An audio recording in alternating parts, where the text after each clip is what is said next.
중국에 대해서 군사력뿐만 아니라 외교적으로도 대응을 하고 있는 상황이라고 볼 수 있습니다. 근데 이제 한국으로서는 사실은 이제 주변국, 사실 중국이나 일본이나 잠재적인 그러한 불안정 요인이 또 커지고 있고 또 북한이라는 또 직접적인 또 위험도 커지고 있는 상황입니다. 그런 상황 속에서 미중 간의 패권 경쟁이 이러한 동북아 지역에서의 갈등 구조를 매우 다층적이고 복합적이고 하는 현상 속에서 한국의 어려움이 있다라는 점을 이야기하고 싶습니다. 그런데 이제 중국 입장에서는 이런 그 현상 변경을 하는 과정에서 나름의 근거를 돌아본다면 해양 주권을 가장 먼저 이야기를 하고 있습니다. 중국으로서도 주권 강화를 위해서 특히 이제 해양에서의 권익을 보장하고 해상교통로 마찬가지입니다. 왜냐하면 동북아시아에서 한국이나 일본이나 중국이나 대부분의 국가들도 마찬가지겠지만 이 슬럭에 의존하고 있는 부분은 매우 절대적입니다. 에너지 또는 수출입 모든 부분이 사실 해양에서의 안정에 되게 중요하게 의존하고 있는 현상인데요. 비단 한국뿐이 아니라 중국도 사실은 그런 부분이 클 것입니다. 그런 점에서 중국이 슬럭에 대한 보호라든지 해양 주권 보호를 위해서 해양령을 증강한다라는 부분은 일견 이해를 할 수 있을 것 같기는 합니다. 다만 이러한 해양 주권의 내용을 본다면 좀 다른 견해도 있을 것 같습니다. 이제 그런 점에서 아마 제가 오늘 이제 발표해 주신 중국의 연구자께 교수님께 아마 질문을 드릴 수 있을 것 같은데요. 왜냐하면 중국이 증가하고 있는 군사력의 수준을 본다면 중국이 앞서 언급하고 있는 그러한 주권을 지키겠다라는 최소 수준의 군사력을 초월하고 있는 거 아닌가라는 생각을 하게 됩니다. 결국 이제 중국이 앞서 여기 발표자께서는 세계의 항모 전투단을 만들고 있다 이렇게 언급을 하셨지만 현실적으로 중국이 만들고 있는 해군력의 규모를 보면 세계의 항모 전투단을 초월하는 수준이 될 겁니다. 이미 두 척의 항모를 운영하고 있고 물론 그 두 척의 항모는 운영적인 능력, 건조의 능력을 배양하기 위한 차원이라고 볼 수 있습니다. 그럼에도 불구하고 네 척의 신형 항모를 더 만들 예정이고 또한 그 경항모함은 이미 두 척이 더 나와서 이미 합동 연습도 며칠 전에 했습니다. 그러니까 아마 중국이 건조하게 될 항모의 규모도 경항모와 또 통상 신반특보 항모를 합치면 아마 거의 10척 수준에 다다를 텐데 이렇게 되면 사실상 12척을 운영하는 미국과 크게 달라지지 않는 해양력의 규모가 됩니다. 그러면 중국이 이렇게 큰 해양력을 갖는 게 과연 최소 수준의 억지력을 구축하는 그 수준의 뿐이냐라는 의무심을 갖게 되는 거죠. 결국은 중국도 또 다른 패권, 결국 미국이 가지고 있던 전 세계적인 패권 경쟁 속에서의 패권 쟁탈을 위한 현상 변경을 위한 더 큰 수준의 목적을 갖고 해양력을 키우고 있다 생각을 할 수 있습니다. 그렇다면 여기서 이제 이 약소국으로서 중소국가로서 동북아 지역에서 갖는 의무는 이러한 군비 경쟁이 과연 누구를 위한 군비 경쟁이 될 것인가?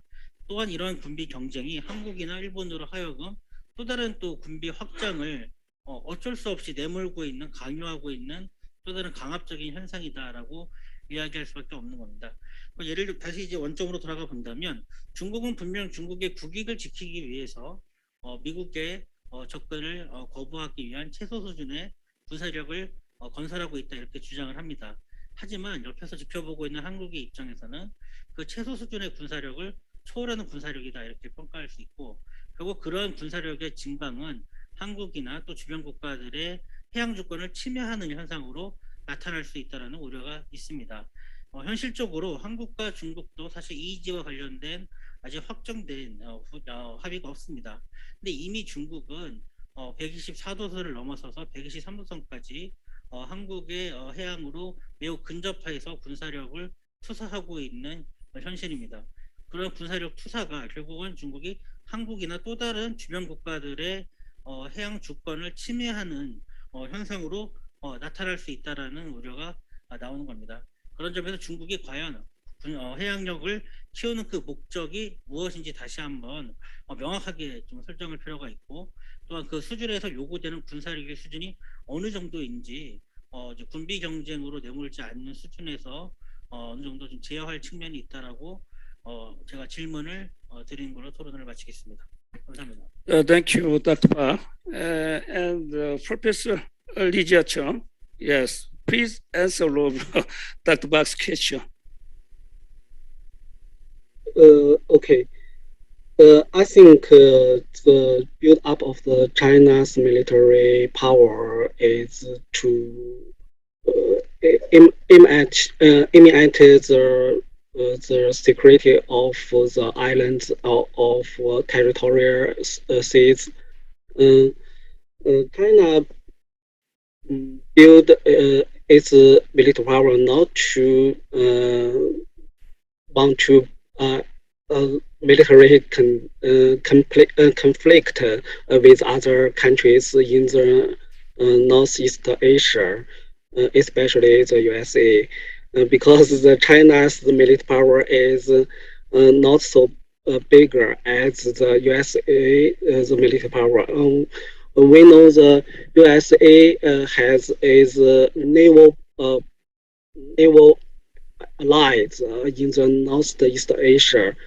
If China has a sea war with the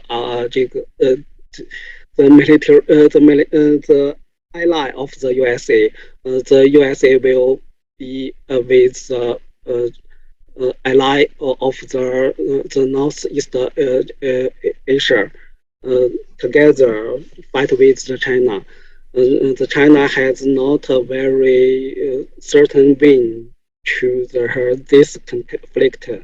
Um, but I think the China build is the bigger navy to want to protect his South China Sea and East China Sea. Um, China want to build a secure and peaceful environment on the Northeast Asia. But we should have some measures to protect ourselves.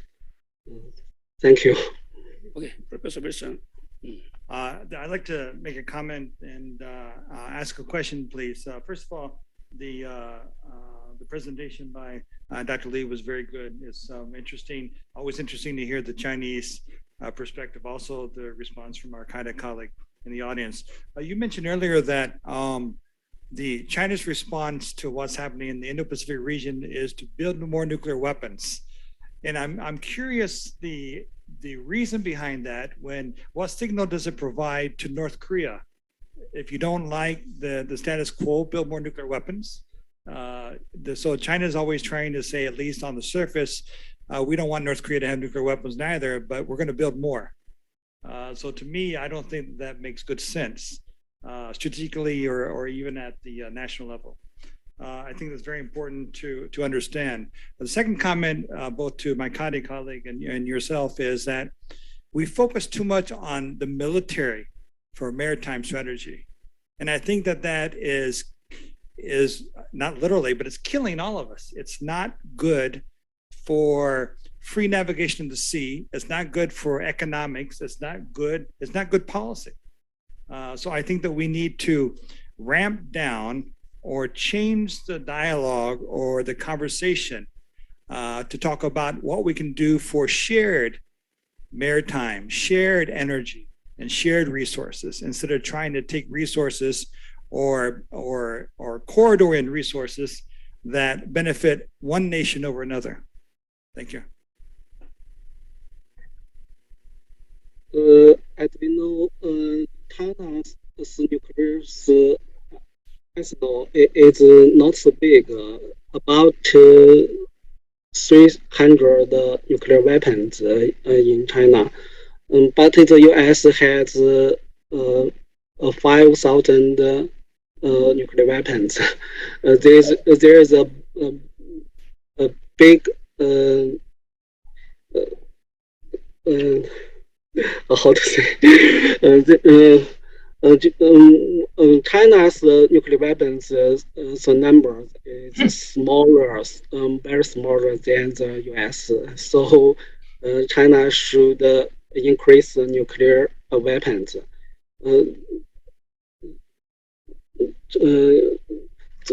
to form the strategic deterrence to the U.S. So the U.S. and China's relationship will be strategic, very good. And the North Korea want to build his nuclear weapons is to aim at his national security. I think it's the sovereign of the North Korea's. We hope the North Korea will be stop nuclear test because the nuclear test will trigger the instability of the Northeast Asia. This is my opinion. Thank you. Sorry, may I just insert a very quick comment? Okay. Sorry, just a very quick comment. So just would like to share I have no idea whether this is the Chinese perspective. I think there are some heating discussions and the debates. I mean, in China domestically, about increase and improve the so-called nuclear deterrence, and the increasing more reserve of the nuclear weapons. But I think this sounds to be some proposals and some discussions made by the media person, the scholars. And I don't really think the Chinese government has taken any, substantial actions in terms of really, improving or increasing the nuclear weapons. I think for this point, I think this is something different. Some certain gaps between the scholars' proposal and the government stance. I think this is the point I want to a little bit clarify, maybe here. And that's all. Thanks. Thank you very much. Okay. I'm sorry not to prolong this, but I think that the idea of more nuclear weapons is something that China has sought out for a while, to be honest. Frankly speaking, the Russians have over 8,000 or more, probably closer to 10,000. The United States has, as you said, 5,000 to 6,000, and China probably has much more than what was announced on the news. My point is that we used to have START treaty where we were trying to not compete for nuclear weapon sizes, but trying to reduce nuclear weapons. And I think that it only takes one voice to start a movement for China or any other country to build more nuclear weapons. I think we need to get off of that track and onto a better track. Okay. Very, very interesting and hot and sensitive, I see. Okay, thank you very much, Professor Li Jiacheng, and the discussion to Dr. Bach.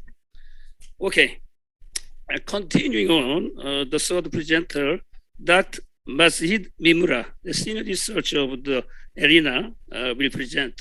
And I would like to introduce Dr. Mimura instead of him, because just before he enters in this seminar. Okay, Dr. Mimura is the research fellow and is the Economic Research Institute for Northeast Asia. This institute is very, very famous for worldwide, well known. So, and Dr. Mimura, please presentation. Thank you. Okay, can I present in Korean? Okay. Okay. Okay. 오케이. 여러분 안녕하십니까? 일본 에리나의 미무라고 합니다. 저는 일본의 해양 전략이라는 이 제목으로 오늘 발표를 준비했습니다. 오늘 좀 다른 회의가 있어서 좀 늦게 참석했지만은 아까 중국의 해양 전략에 대한 논의는 기본적으로 안보적인 측면이 많았다고 봅니다. 물론 안보를 간접은 하지만 좀 더 전략 이 해양 국가로서의 전 세계적으로 다 반영적인 그런 전략이라고 할 수 있습니다. 그래서 일본의 해양 전략을 보면은 법적으로 보면은 해안 기본법이 2007년 4월에 제정됐고, 거기서 그 해양 기본 계획을 5년마다 작성할 것을 기존하고 있습니다.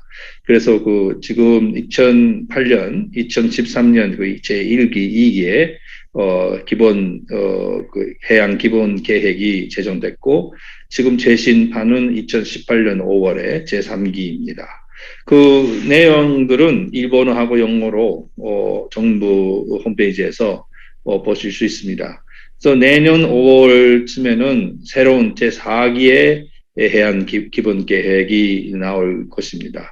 그래서 일본의 그 해안 그 전략을 보면은 뭐 여러 가지 그 써져 있는데 한마디로 하면은 사실은 일본은 육지의 면적은 그 작다고는 할 수 없는데 그다지 크지는 않습니다. 다만 그 해양 그 면적, 그 페타적 그 경제 수역을 포함한 일본이 관리하는 수역의 면적을 보면 굉장히 큽니다. 그리고 일본은 육상으로 국경을 접하는 나라가 없는데 그 바다를 건너 이웃 나라가 되어 있는 나라가 굉장히 많습니다. 뭐 한국도 그렇고 북한도 그렇고 러시아도 그렇고 중국도 그렇고 뭐 중국 대만 지구도 그렇고 필리핀도 그렇고 심지어는 사실은 일본의 남쪽에 가면은 건너가면은 구암성입니다. 그래서 북마리아나 연방이나 미국까지 이웃나라라고 뭐 할 수 있는 일본은 그 바다로 세계로 그 이어가는 나가는 그러한 특징이 있는 나라라고 생각할 수 있습니다. 그래서 일본의 해안 전략을 보면은 동북아에 그 극한된 그런 전략은 사실은 없습니다. 전 세계적인 해안 전략 중에 동북아에 대한 전략이 들어가 있다. 뭐 그렇게 할 수 있습니다. 그리고 뭐 해양 그 안보 그런 관점은 굉장히 요새 중시가 되어 있습니다. 그래서 일본은 이 중동에서 석유를 많이 수입을 합니다. 그건 중국이나 한국도 마찬가지지만 지금은 미국이 이 경로를 그 다 그 겸비해 주는데 앞으로 어떻게 될지는 모르겠습니다. 그래서 일본이 만약 그 안보상에서 해안 전략을 바꾼다고 하면은 그러한 석유 수송에 관한 통로를 어떻게 겸비하는가, 그러한 문제가 사실은 가장 큰 문제로 제기될 수 있습니다. 그런 면에서는 사실은 동북아의 나라들은 일본의 그러한 경제적인 측면에서 보면은 한국도 그렇고 중국도 그렇고 이 그 협력의 대상이지 대립의 대상이 아닙니다. 그런 면에서는 큰 틀에서 보면은 일본의 경제적 이익이나 여러 가지 뭐 어업 문제란 고려하면은 동북아 나라들은 1차적으로는 일본의 협력 대상국이다. 뭐 그렇게 할 수 있습니다. 물론 영토 분쟁이 이웃 나라들하고 있습니다. 그래서 그 뭐 타케시마 독도 문제도 있고 센카쿠 저어도 문제도 있고 북방 사도 문제도 있습니다. 그래서 일본은 이웃 나라들하고 그런 분쟁을 갖고 있기 때문에 그런 면에서는 원칙적으로 대응할 수밖에 없는 그런 면도 있긴 있습니다. 다만 기본적으로는 일본은 이 주변 나라들과의 그런 모순을 기본적으로 국제법상의 여러 가지 원칙으로 해결해 나갈 것을 그 생각을 하고 있고, 요새는 북극 그 정책에 있어서 일본도 굉장히 그 관심을 가지고 있습니다. 하나는 러시아의 자원 개발에도 북극 그 지역에 석유 가스 그 사업에 참가를 하고 있고, 참가를 하지 않아도 많은 자재들을 공급하고 있습니다.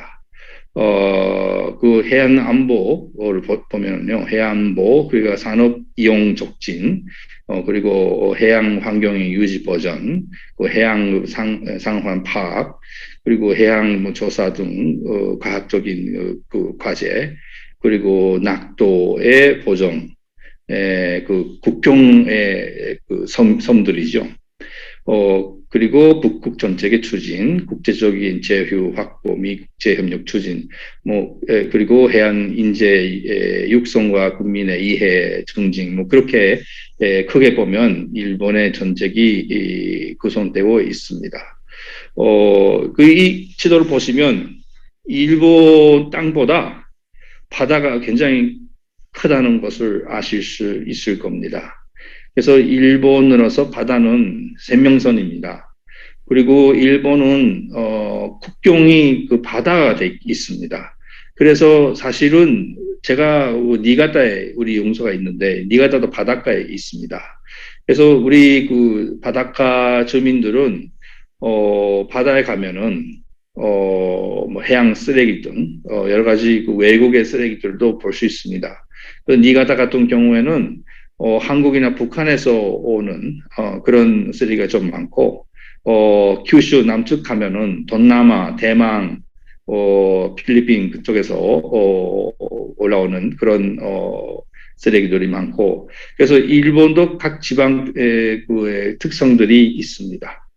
한마디로 해서 일본은 바다가 그 수산 자원도 많이 이용을 하고 있고 보존은 잘 하고 있지는 않습니다만 이용을 해왔고 그리고 무역도 그 바다를 통해서 해왔습니다. 그래서 일본의 일반적인 인식으로서는 이 동북아의 바다의 문제, 동북아의 바다의 문제라기보다는 미국이나 유럽이나 주요 뭐 시장들하고 연결을 하는 그런 국제적인 수송의 문제, 그리고 자원의 수입 수출입 문제, 그리고 뭐 요새는 북극 항로까지 그 관심이 있습니다만 그런 내용들이 사실은 우리 일본의 정책의 중심에 있습니다. 그 해양 국가로서 해양의 다양한 뭐 기능에 대해서 주목을 하고 있고, 해안 안전 보장에 대한 관심이 좀 깊어지고 있습니다. 그건 어업 관리, 그리고 해안 보안청, 그리고 자위대 그 상호 간에 소통이 잘 안 돼 있습니다. 사실은 일본도 각 그 정부 기관 사이에 뭐랄까 독자성이라고 하면 좋지만은 그 소통이 잘 안 돼 있는 부분들이 많습니다. 그래서 이 해양에 대한 문제는 그 소통을 먼저 해야 된다는. 그래서 북한 어선이 일본의 그 EEZ를 침범했을 때 수상성에서 이 감시선에 가고 그 배들은 무기가 없습니다. 그래서 그것을 지키기 위해서 국도교통성의 해양보안청이 있는데 해상경찰은 국도교통성 소속입니다. 그 배가 따라가고 그리고 뭐 자위대는 기본적으로 참가하지 않고 그냥 그 지켜보고 있습니다.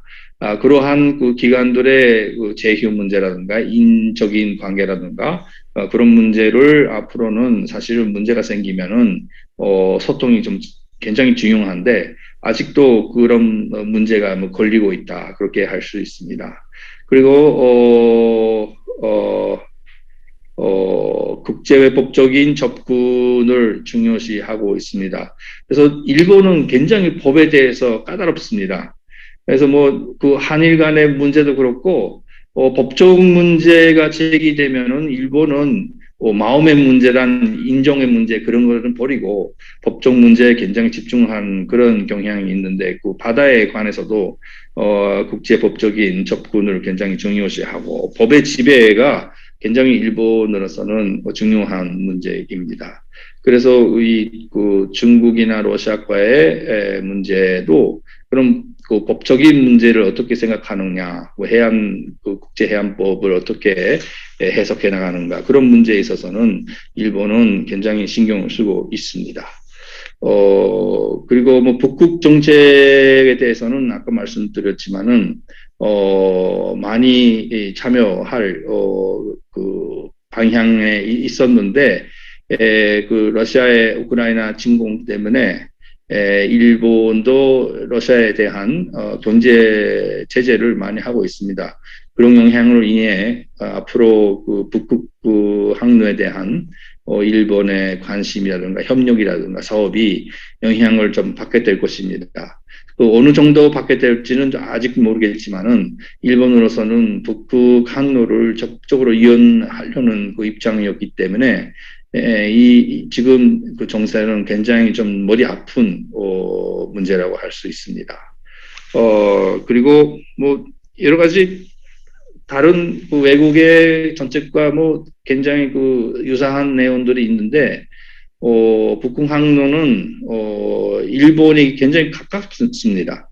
그래서 일본에서 유럽을 가려면은 7,000km 정도를 절약할 수 있기 때문에 일본으로서는 굉장히 그 유리한 그런 측면이 있고 그리고 새 빙송 그 만들거나 뭐 그런 면에서도 일본이 경험이 있기 때문에 상업적인 가능성도 있었는데 앞으로 국제 정세에 따라 이 문제가 좀 다르게 지급될 수도 있습니다.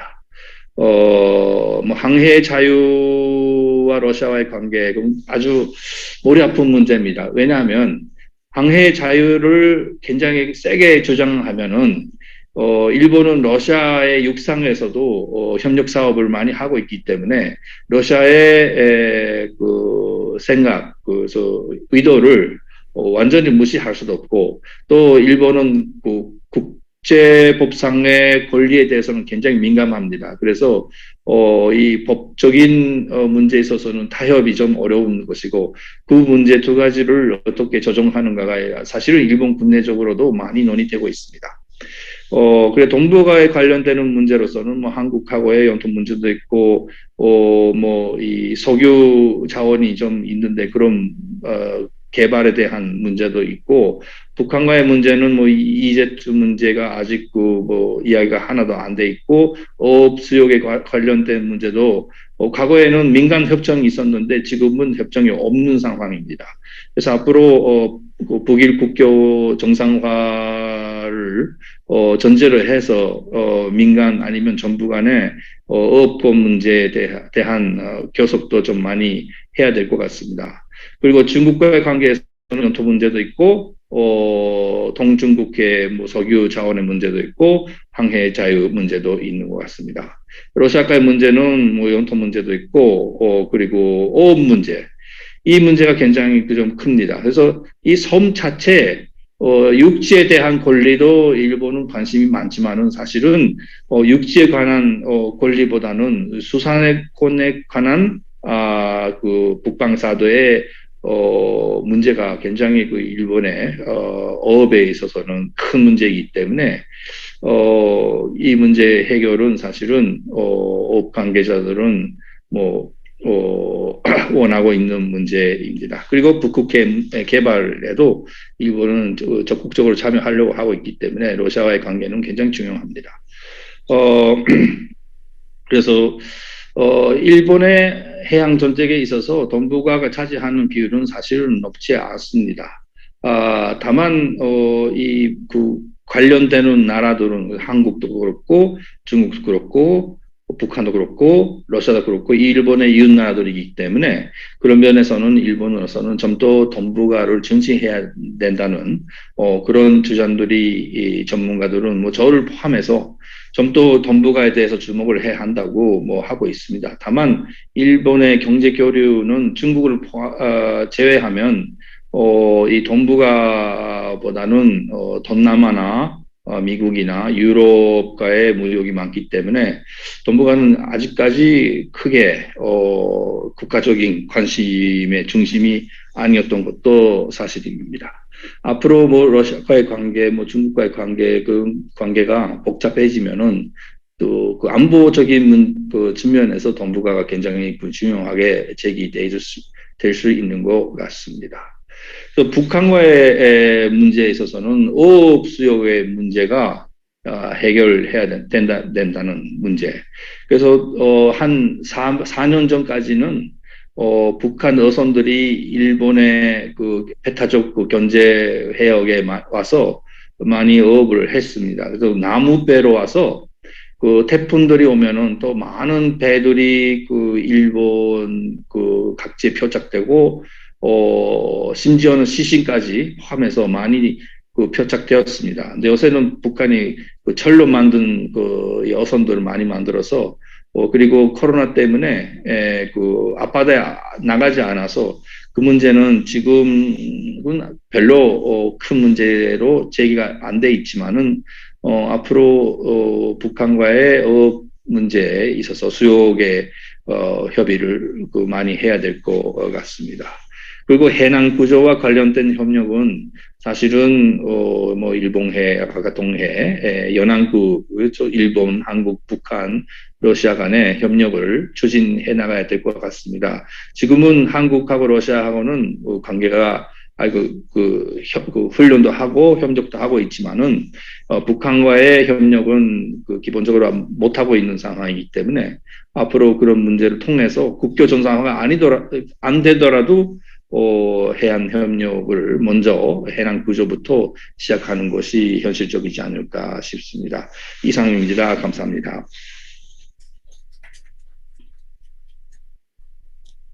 네, 미무라 선생님 고맙습니다. 저보다 한국말을 더 잘하네요.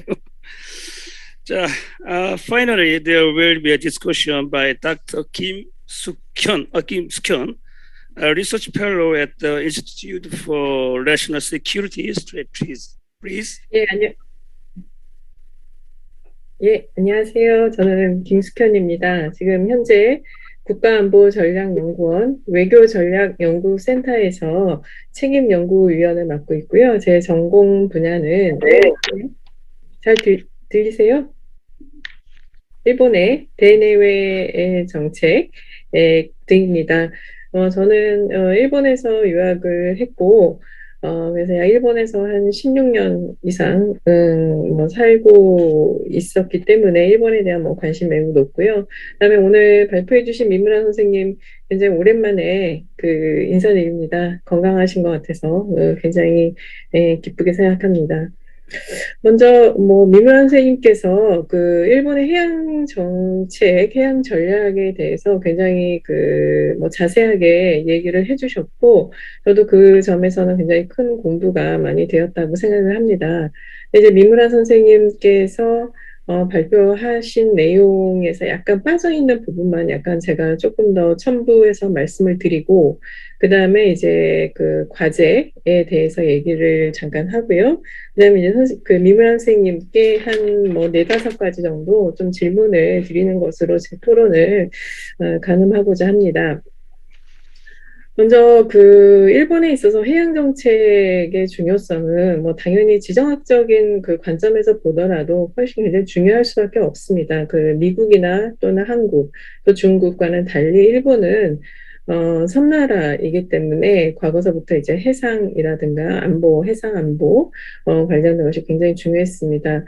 역사적으로 봤을 때에는 정한론이나 이런 것들이 있었지만 육지에 어떤 진입하고자 하는 그런 통로를 확보하는 것이 굉장히 중요한 것이기도 했습니다만은 최근에 이제 들어서 특히 이제 중국의 부상과 그다음에 남중국해, 동중국해에서의 중일 갈등이 조금씩 이제 첨예화되기 시작을 하면서 안정적인 이제 해상 라인을 확보하는 것이 굉장히 중요하게 되었고, 그렇기 때문에 2000년대 이후부터는 이 안정적인 해로의 확보가 일본의 해양 정책에 있어서 핵심 과제이지 않았나 그런 생각을 좀 해봤습니다. 근데 이제 그 이후에 2010년대 이후가 되죠. 미중 전략 경쟁이 굉장히 심화가 되고 최근에 이제 더 많이 이슈가 되고 특히 지금 현재 기시다 정부에서의 가장 큰 안보 이슈는 사실 뭐 북한의 핵 미사일 문제도 당연히 있습니다만은 경제 안보라고 하는 것이 굉장히 제일 중요합니다. 그렇기 때문에 경제 안보라고 하는 것은 결국은 일본에게 있어서의 필수적인 안정적인 공급망을 확보를 하는 것이고 그런 의미에서 해양 정책은 아마 이제 그런 경제 안보에 그 굉장히 많은 부분을 이제 포커스가 아마 될 것으로 그렇게 보여집니다. 재미있는 것은 그 중국이나 아까 잠깐 뭐 중국 발표자 선생님과 미국 발표자 선생님도 말씀을 하셨지만 주로 이제 전통항보 측면에서 굉장히 많은 말씀을 해주셨습니다. 근데 지금 아까 미무라 선생님 말씀을 하신 것처럼 일본의 이제 어떤 해양 정책의 특징은 그런 전통 안보도 있지만 약간 비전통 안보, 특히 일본의 국가 성장 전략으로서 해양 정책에 많은 포커스가 두고 있는 것이 특징이라고 할 수 있습니다. 특히 이제 인태 전략이라고 하는 거에 이제 플러스 북극 항로까지 개발을 하고 그것을 연결하는 굉장히 큰 틀 안에서 그 일본의 이제 성장 전략을 강구하고 있다라고 하는 생각이 들고요. 그 다음에 아까도 말씀드렸지만 이런 해양 자원 개발, 그다음 해양 에너지 개발, 뭐 이런 것들을 통해서 점차 이제 국제적인 어떤 위상을 확보하고, 그다음에 주변 국가와 협력을 하고자 하는 그런 틀들이 이제 많이 형성이 되었다 이렇게 보여집니다. 근데 이제 일본의 이런 해양 정책, 뭐 아까도 지금 우크라이나 침공 이후에 이제 일본이 G7으로서 그 러시아에 대한 이제 경제적 제재를 지금 하고 있는데요. 일본의 이런 해양 정책을 추진하는 과정에 있어서 사실 과제들이 있습니다. 그것이 이제 아까도 미무라 선생님께서 이제 지적을 하셨지만 한국을 비롯해서 이제 북한, 중국, 러시아 그다음 즉 일본을 둘러싼 이제 주변 국가와의 해양 관련 갈등 요소가 당연히 내재가 되어 있죠. 영토 문제, 그다음에 자원, 항해 자유 확보 문제 등 이런 것들이 굉장히 이제 갈등이 굉장히 복합화되어 있는 그런 양상인데 이것을 어떻게 풀어나가야 하는 것인가라고 하는 것이 하나의 과제라고 할 수 있습니다. 특히 이제 그 영토 부분이라든가 이런 부분에 있어서는 민주주의의 가치라든가 자유시장 경제라고 하는 그런 논리, 법의 지배라고 하는 것이 적용하는 데 굉장히 한계가 있습니다. 그렇기 때문에 특히 영토나 자원 문제는 더욱 민감한 부분이고요. 이러한 한계를 극복하면서 또한 협력할 수 있는 그런 궁극적인 방안들이 필요하다라는 생각이 듭니다. 이제 마지막으로서 이제 아까 잠시 말씀드렸지만 북극 항로 개발 뭐 이런 것을 일본만이 할 수 있는 것은 아니죠. 당연히 북극 항로에서 관계되는 주변국뿐만 아니라 전 세계전 전 지구적인 그런 차원에서 협력이 필요한 부분이고 지금 또 전 세계적으로 굉장히 많이 이슈가 되고 있는 것이 환경 문제입니다. 그렇기 때문에 이 환경, 해양의 안전, 뭐 수산물의 안전성 문제 이런 부분들에 있어서의 이제 공유가 이제 매우 중요한 부분이라고 생각을 하고 있고요. 저는 이제 그러한 측면에서 봤을 때는 적어도 한일 관계, 중일 관계, 그다음에 일본과 러시아가 갖고 있는 어떤 양자간의 과제를 우선적으로 뭐 입구론에 두거나 이런 거를 선결 조건으로 해서 뭐 하는다기보다는 먼저 이제 이익을 공유할 수 있는 다자적 협력 틀 안에서 협력 가능한 부분도 접근하는 것이 필요하지 않나 그런 생각이 들고요. 특히 이제 해양 같은 경우에는 아까 이제 미우라 선생님이 그 발표하실 때에 일본이 생각하고 있는 바다라고 하는 것이를 잠깐 이제 그 화면에서 보여주셨는데 굉장히 크죠. 근데 그게 꼭 일본만의 바다인가라고 하는 것을 좀 생각해 볼 필요가 있는데 해양은 이제 특히 특정 일부 국가의 영역이 아니라 궁극적으로는 이제 지구를 아우르는 거대한 문제입니다. 그렇기 때문에 어떤 이제 뭐 자국 중심주의에서 벗어나서 이것을 좀 글로벌한 과제로 인식하는 것이 필요하다라고 생각이 들고요. 미무라 선생님께 그 몇 가지 질문을 좀 드리겠습니다. 일본이 이제 2007년도에 해양기본법을 제정을 했는데 그 이전에 일본의 그 해양 관련된 그 기본 법령이라든가 이런 것들이 있는지 만약에 그게 없었다라고 한다면은 왜 2007년 뭐 이 시점에서 기본법을 제정하게 되었는지에 대해서 좀 알려주셨으면 좋겠습니다. 근데 두 번째는 뭐 이 부분은 역시 이제 해양 관련된 부분이라 언급을 하지 않을 수가 없는데요. 이제 후쿠시마 뭐 한국에선 오염수라고 하고 일본에선 처리수라고 합니다만은 후쿠시마 이제 오염수 방출 결정을 했고 내년에 이것이 2023년도에 이제 시행이 되는 걸로 알고 있습니다. 사실 어제 언론 보도에서 나왔고요. 그다음에 일본 내에는 뭐 한국도 마찬가지지만 일본 내에는 이제 어업 종사자들의 반발이 굉장히 크다라고 하는 이제 언론 보도가 있었습니다. 사실상 이제 이게 아무리 이제 몇 차례에 걸쳐서 이제 걸러지고 안전적이다, 굉장히 안전하다라고 함에도 불구하고 후쿠시마 처리수 방류에 따른 뭐 기자 정보뿐만이 아니라 일본 정부가 안고 있는 어떤 국내외적인 리스크가 굉장히 저는 클 거라고 보는데요. 근데 사실 이게 뭐 어떻게 보면은 그 후쿠시마 오염수 처리를 방류를 하는 건 안전적이고 깨끗하다고 할지라도 이것이 해양에 방류되는 순간 결국은 주변뿐만 아니라 전 지구의 이 물이 다 바닷물이 다 거기에 이제 흘러 들어가는 이제 그런 거가 되기 때문에 저는 개인적으로 이 후쿠시마 처리수 오염수의 방류는 뭐 한국, 대만, 중국 이 주변 국가의 문제뿐만이 아니라 일본이 정말로 중요시 생각하는 국제법, 룰 이런 것이 있지 않습니까? 이것은 어떻게 보면은 이제 국제법 이나 아니면 국제사회와의 어떤 그런 협력 이런 부분들이 굉장히 중요한 부분이라고 생각을 합니다. 그런 의미에서 일본 정부는 국내외적으로 이 후쿠시마 오염수 처리수 방류에 있어서 어떤 대책이 있는지 좀 알려주셨으면 좋겠습니다. 특히 일본 내의 종사자들에 대한 어떤 설득이라든가 여론 형성 또는 이제 뭐 예를 들면 구체적으로 어떤 뭐 피해 보상이라든가 지원금 제도 등이 있으면 좀 알려주셨으면 좋겠습니다. 그리고 또 하나 이제 아까도 말씀드렸지만 이건 국제사회에서 협력하는 부분이 굉장히 중요한데 혹시 일본 정부가 한국이나 중국, 대만과 이런 후쿠시마 오염수 또는 처리수에 대한 협의 노력 등이 있는지 그런 동향이 있는지에 대해서 알려주셨으면 감사하겠습니다. 그다음 세 번째 질문은 러일 관계에 관련된 겁니다. 방금 이제 우크라이나 침공으로 일본이 러시아에 대한 제재를 하고 있고 일본은 민무라 선생님 말씀대로 북방 사도 반환 굉장히 중요한 이슈이기도 했습니다만은 뭐 북극 항로 개발이라든가 북방 영토의 뭐 반환이라든가 평화 교섭, 러일 평화 교섭도 거의 제가 보기에는 당분간 굉장히 어려운 상황이 될 것 같은데. 제가 뭐 개인적으로 좀 하나 궁금한 것은 있습니다. 이쪽 특히 북방사도 이쪽 지역에 일본의 다시마 생산량의 거의 80% 이상을 차지한다고 저는 알고 있는데 일본의 그 러시아 제재로 인해서 이쪽 지역의 어업 환경이라든가 이런 게 변화가 있는지에 대해서 좀 알려주셨으면 좋겠고요.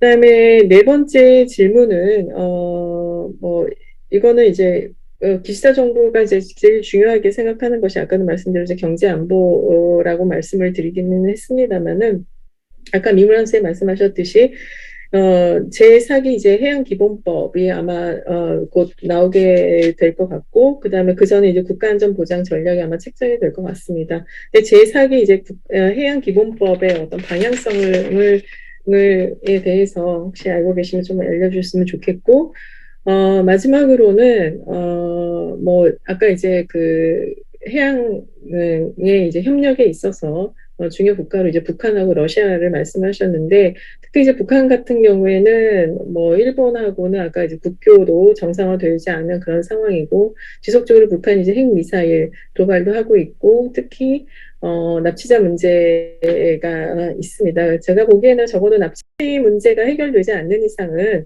해양 협력이라든가 기타 다른 뭐 그런 협력들은 거의 불가능해 보이는데 혹시 납치 문제에 대한 뭐 기시다 정부의 어떤 약간 방향성 전환이라든가 이런 것들이 혹시 가능한지에 대해서 좀 알고 싶고 마지막으로 이제 북한에 지금 굉장히 코로나가 창궐을 하고 있습니다. 그래서 이거에 대한 일본 정부의 인도적 지원 검토가 이루어지고 있는지에 대해서 알려주셨으면 좋겠습니다. 그다음에 이제 진짜 마지막인데요. 나머지 이제 그 중국 선생님과 그다음에 롤랜드 윌슨 선생님께 좀 아시는 게 있으면 좀 알려주셨으면 좋겠습니다. 제가 얘기 듣기로는 일본과 미국은 한국의 쿼드 가입이라든가 참여에 대해서 그렇게 찬성하지 않는다라고 하는 그런 얘기를 저는 이렇게 들었는데 이거가 맞는지에 대해서 한번 확인해 주셨으면 좋겠습니다. 이상입니다. 예, 예, 감사합니다. 우리 김수김 박사님 많은 질문이 있었습니다. 우선 미무라 박사님, 김 박사님 질문에 대해 가지고 답변을 좀 부탁드리겠습니다. 예. 아이고, 오래간만입니다. 잘 계신 것 같습니다. 저도 반갑습니다. 그 질문 굉장히 제가 제 발표에 그 약점들에 대해서 많이 지적을 주시고, 말씀 좀, 그 답변 드리고자 합니다. 2007년 기본법은 왜 제정됐냐면은, 그 이전에는 6개의 정부 부처가 그 해양에 관련된 법들을 갖고 있었습니다. 그것을 통일적으로, 통합적으로 해야 된다는, 그런 것으로 정부 제출위원이 아니라 그 위원 제출, 법안으로 제출된 그런 경위가 있었습니다. 그래서 제가 발표했을 때 이 수상청하고 해상경찰하고 방위성의 이 소통 문제가 좀 있다라는 언급을 했지만은 사실은 법이 제정돼서 한 오래됐지만은 그래도 그런 문제는 아직 남아 있다고 생각합니다. 그런 원인이 있었기 때문에 그 법을 제정하게 되었습니다.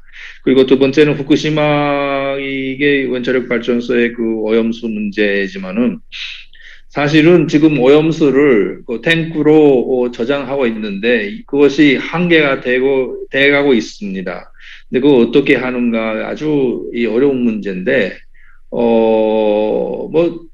저는 개인적으로는 이 사고가 터져서 이 안전적으로 이 문제를 처리하고 있다고 일본 정부가 주장하지만은 사실은 굉장히 지하수 문제 때문에 그 오염수를 없앨 수가 없는 기술적인 문제가 있는 것 같습니다. 그래서 그건 국제법적으로 문제가 없는 그 범위 내에서 하려고 노력을 하고 있는데 주변 국가의 이해를 얻는 그런 자세는 좀 약한 것 같습니다.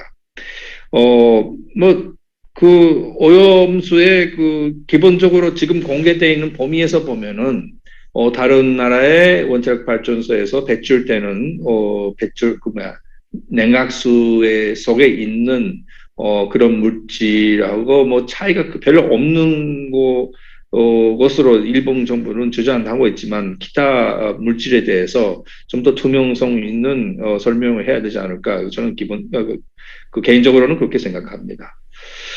그래서 협의를 해야 되는데 협의를 하게 되면 또 문제가 커질 수 있으니까 특히 한일 관계가 지금 굉장히 나쁜 상황에서 대만도 그렇고 중국도 그렇고 이 문제를 거론하면 일본이 좀 힘든다는 그런 것이 좀 정부 안에서는 있지 않은가. 그래서 일본 정부의 문제가 좀 있다는 지적을 하셨지만 저도 그렇게 생각을 합니다.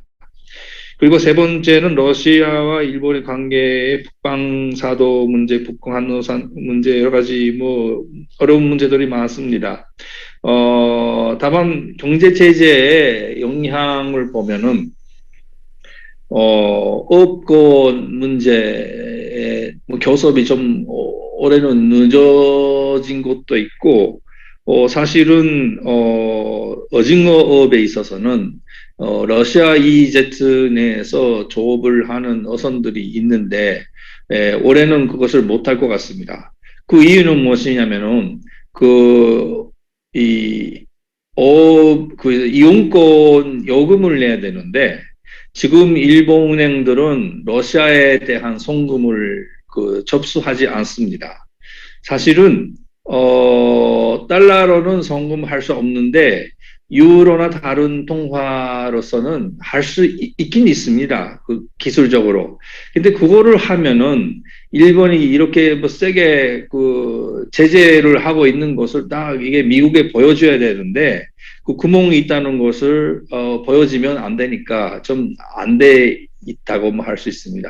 한마디로 하면 인민폐로 지불하거나 루블로 지불하면 되는 문제인데 그 원칙상 그렇게 하지 않은 것으로 그래서 일본도 피해를 당해도 제재를 하고 있는 것을 좀 국제사회에 특히 미국에 보여줘야 되기 때문에 좀 어업에 있어서는 희생이 좀 생기고 있습니다.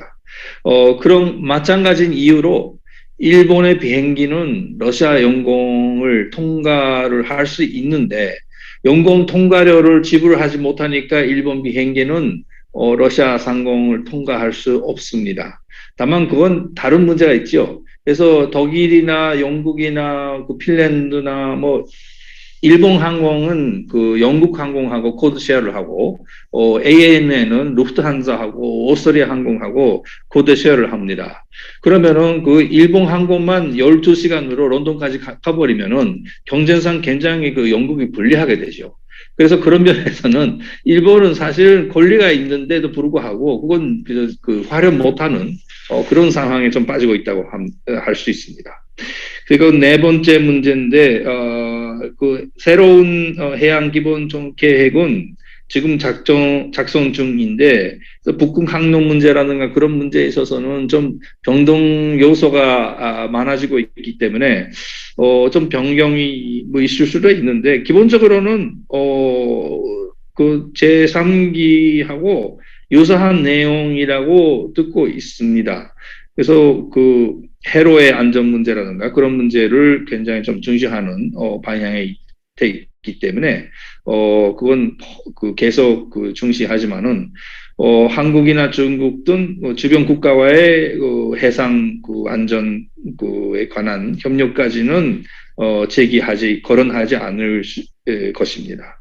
그리고 다섯 번째 북한과의 그 문제인데 사실 납치 문제가 해결되지 않아도 어업 문제랑 그런 바다의 문제는 논의도 할 수 있고 뭐 여러 가지 할 수 있는데 문제는 일본 정부에는 지금 북한과의 교섭을 하려는 그런 움직임이 안 보입니다.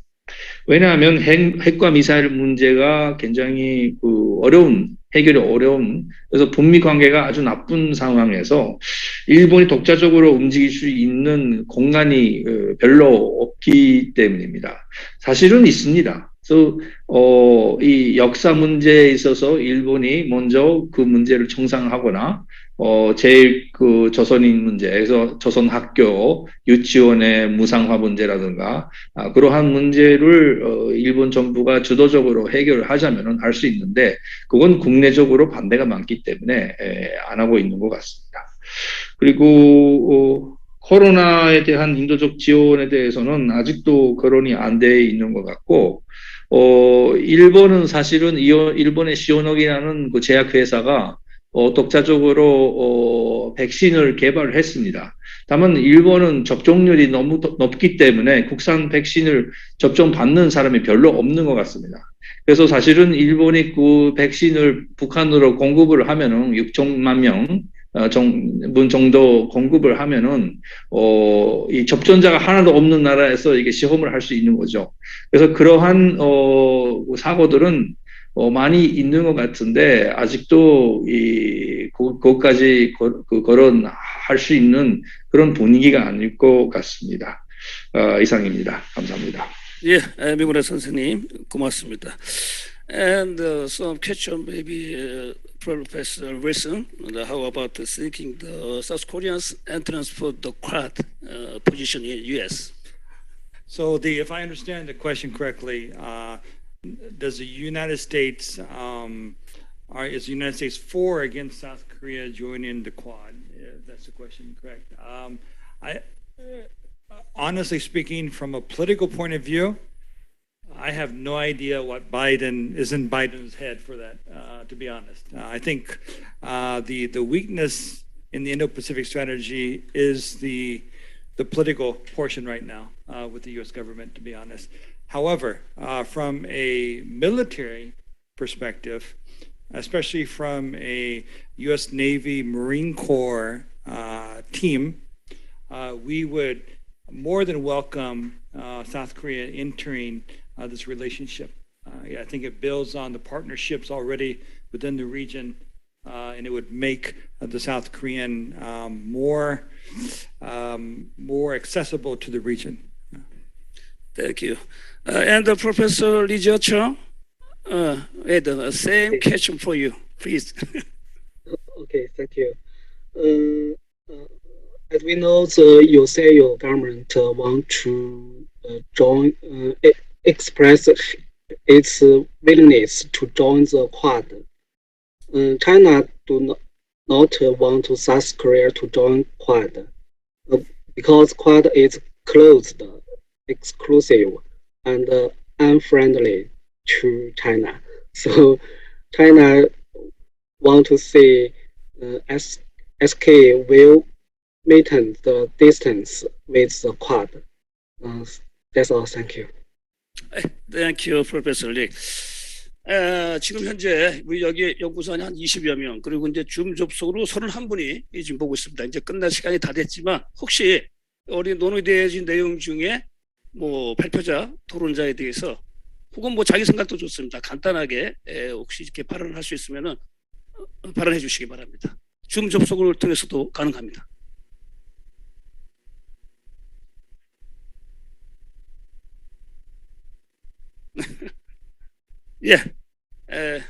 아직 없는 것 같습니다. 많은 논의가 이루어졌습니다. 딱 시간이 정확히 맞춰서 끝났습니다.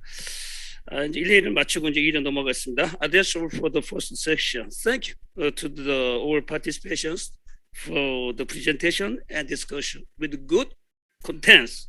Okay, let's take a 10 minutes break time and start the second section. Thank you.